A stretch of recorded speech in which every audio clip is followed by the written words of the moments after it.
O soluço de 1 bilhão de almas. Disse que Martinho Lutero tinha um amigo íntimo, cujo nome era Micônio. Ao ver Lutero sentado dias a fio trabalhando no serviço do mestre, Micônio ficou penalizado e disse-lhe: "Posso ajudar mais onde estou. Permanecerei aqui, orando, enquanto tu perseveras incansavelmente na luta." Micônio orou dias seguidos por Martinho. Mas enquanto perseverava em oração, começou a sentir o peso da própria culpa. Certa noite, sonhou com o Salvador, que lhe mostrou as mãos e os pés. Mostrou-lhe também a fonte na qual o purificara de todo o pecado. "Segue-me", disse-lhe o Senhor, levando-o para um alto monte de onde apontou para o nascente. Micônio viu uma planície que se estendia até o longínquo horizonte. Essa vasta planície estava coberta de ovelhas, de muitos milhares de ovelhas brancas. Havia somente um homem, Martinho Lutero, que se esforçava para apacentar a todas. Então, o Salvador disse a Micônio que olhasse para o poente. Ele olhou e viu vastos campos de trigo brancos para a ceifa. O único ceifeiro que lhe dava para cegá-los estava quase exausto. Contudo, persistia na sua tarefa. Nessa altura, Micônio reconheceu o solitário ceifeiro, seu bom amigo, Martinho Lutero. Ao despertar do sono, tomou esta resolução: "Não posso ficar aqui orando enquanto Martinho se afadiga na obra do Senhor. As ovelhas devem ser pastoreadas, os campos têm de ser ceifados. Eis-me aqui, Senhor. Envia-me a mim." Foi assim que Micônio saiu para compartilhar o labor de seu fiel amigo. Jesus nos chama para trabalhar e orar. É de joelhos que a Igreja de Cristo avança.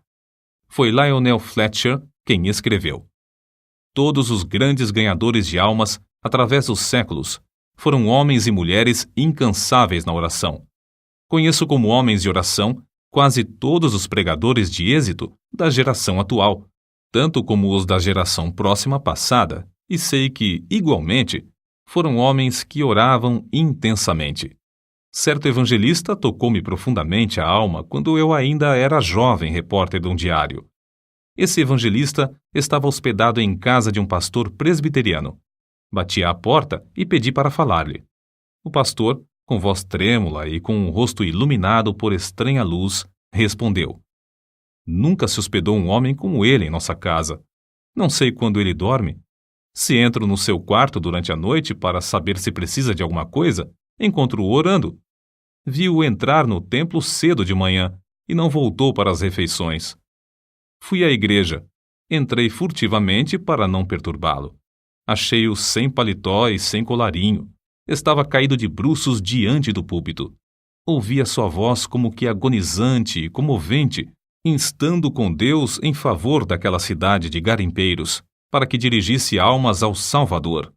Tinha orado toda a noite. Tinha orado e jejuado o dia inteiro.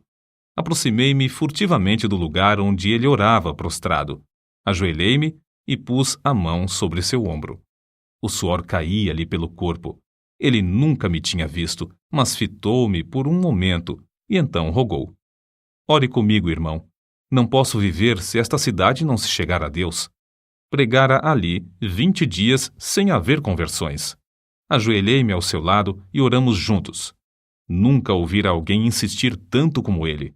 Voltei de lá assombrado, humilhado e estremecendo.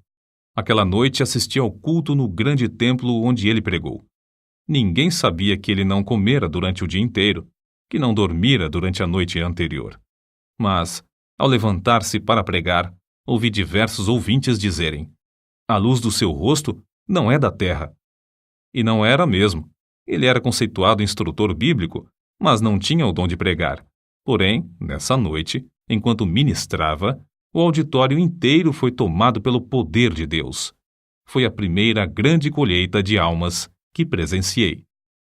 Há muitas testemunhas oculares do fato de Deus continuar a responder às orações, como no tempo de Lutero, Edwards e Judson. Transcrevemos aqui um comentário publicado em certo jornal. A irmã Dabney é uma crente humilde que se dedica a orar. Seu marido, pastor de uma grande igreja, foi chamado para abrir a obra em um subúrbio habitado por pobres. No primeiro culto não havia nenhum ouvinte. Somente ele e ela estavam presentes. Ficaram desenganados. Era um campo dificílimo. O povo não era somente pobre, mas depravado também. A irmã Dabney viu que não havia esperança a não ser clamar ao Senhor e resolveu dedicar-se persistentemente à oração.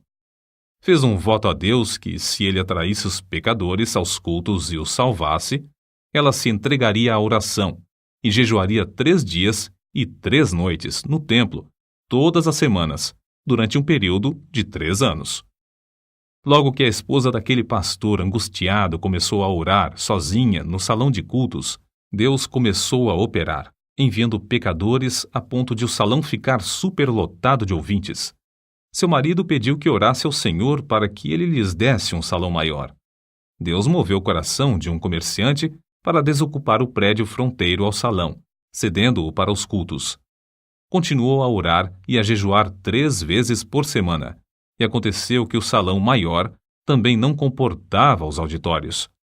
Seu marido rogou-lhe novamente que orasse e pedisse um edifício onde todos quantos desejassem assistir aos cultos pudessem entrar.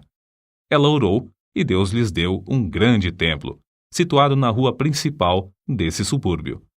No novo templo, também a assistência aumentou a ponto de muitos dos ouvintes serem obrigados a acompanhar as pregações de pé, na rua. Muitos foram libertos do pecado e batizados. Quando os crentes sentem dores em oração, é que renascem almas. Os que semeiam em lágrimas cegarão com alegria. Salmos, capítulo 126, versículo 5. O soluço de 1 bilhão de almas na terra me soa aos ouvidos e comove o coração. Esforço-me, pelo auxílio de Deus, para avaliar, ao menos em parte, as densas trevas, a extrema miséria e o indescritível desespero dessa multidão de almas sem Cristo. Medita, irmão, sobre o amor do Mestre, amor profundo como o mar. Contempla o horripilante espetáculo de desespero dos povos perdidos, até não poderes censurar, até não poderes descansar, até não poderes dormir.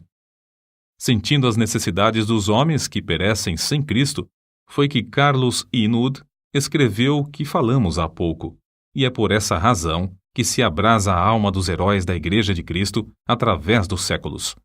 Na campanha de Piemonte, Napoleão dirigiu-se aos seus soldados com as seguintes palavras: ganhastes sangrentas batalhas sem canhões, atravessastes caudalosos rios sem pontes, marchastes incríveis distâncias descalços, acampastes inúmeras vezes sem coisa alguma para comer. Tudo graças à vossa audaciosa perseverança. Mas, guerreiros, é como se não tivéssemos feito coisa alguma, pois resta ainda muito para alcançarmos. Guerreiros da causa santa, nós podemos dizer o mesmo. É como se não tivéssemos feito coisa alguma. A audaciosa perseverança é-nos ainda indispensável. Há mais almas para salvar atualmente do que no tempo de Miller, de Livingstone, de Patton, de Spurgeon e de Moody. Ai de mim se não anunciar o Evangelho. 1 Coríntios, capítulo 9, versículo 16. Não podemos tapar os ouvidos espirituais para não ouvir o choro e os suspiros dos atuais 6 bilhões de almas na Terra, que não conhecem o caminho para o lar celestial.